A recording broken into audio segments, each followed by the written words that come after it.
SSF Guidelines and Overview. Mr. David Brown, Fisheries and Agricultural Officer in the Food and Agriculture Organization of the United Nations, will address now.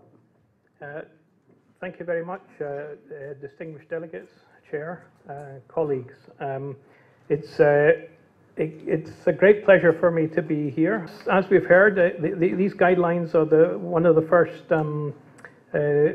negotiated voluntary guidelines that are specifically to do with small-scale fisheries. So what are the main thematic areas of the guidelines? Well, we have the governance of tenure, social development, employment and decent work. We have value chain, post-harvest and trade. We have gender equality, and we have disaster risk and climate change. And these are all integrated together within the human rights-based approach. There are many principles for these guidelines, if you like, and here are a few of them here. I won't go through all of them. So as we've developed these guidelines and they have been endorsed, we're now moving forward into implementation, and this is where we all have a role. As we see here, we can work together: government, CSO, research, donors, regional organisations, private sector and NGOs. There's a great deal of work already going on. As you see, I mean, FAO now has at international level, we've developed an umbrella programme for supporting the implementation of the guidelines on small-scale fisheries. We've also integrated progress on this into the Committee on Fisheries, the COFI questionnaire now that goes to all countries. So they will now be reporting back on this. I think in July the COFI meeting is. It's just important to stress the involvement of regional partners in these discussions and planning activities. And for here in this region, we have several of these: Bay of Bengal, IGO, CFTEC, Asia Pacific Fishery Commission.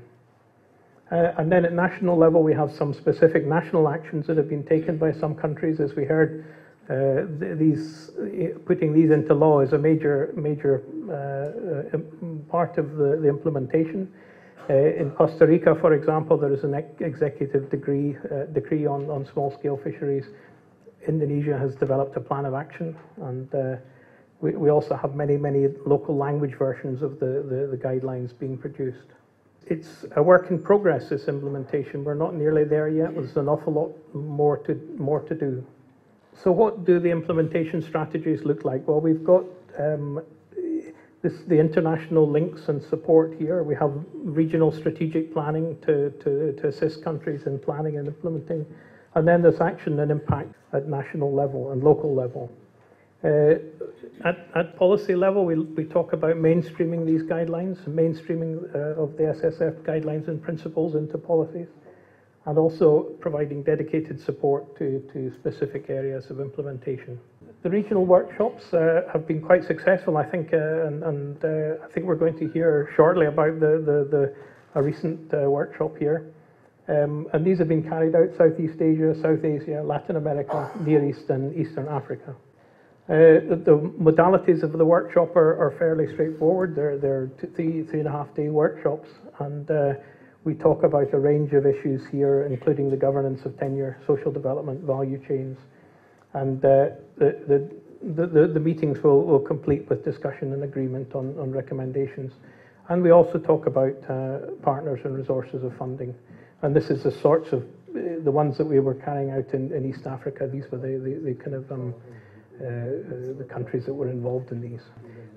So some of the workshop outcomes are quite similar globally and regionally. So in the African workshops, for example, you'll see these are familiar. We need the political will, the leadership, if you like, at national level, the role of CSOs, importance of women, and increased emphasis on management. And the challenges are much the same as you'll recognise here with the overexploitation of the resources and the lack of policy frameworks and legal frameworks.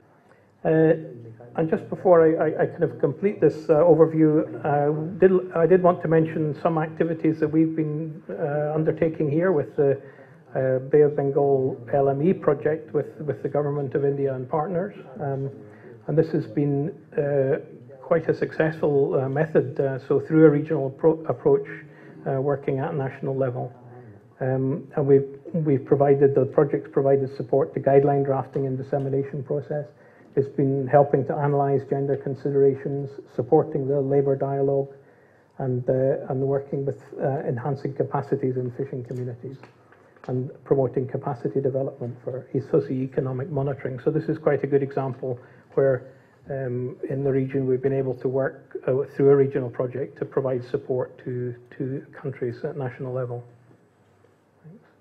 So what about the SSF guidelines? Well, we have to remember that they need to remain multidisciplinary and cross-sectoral and try to bring everybody together for implementation. They've got to build on existing knowledge and experiences and initiatives and provide strategic engagement amongst partners. And they are a very, very useful tool, and they will be a very, very useful tool in future. For more information, we have the website here where you can go to for more information and downloading the different language versions of the document. So, thank you.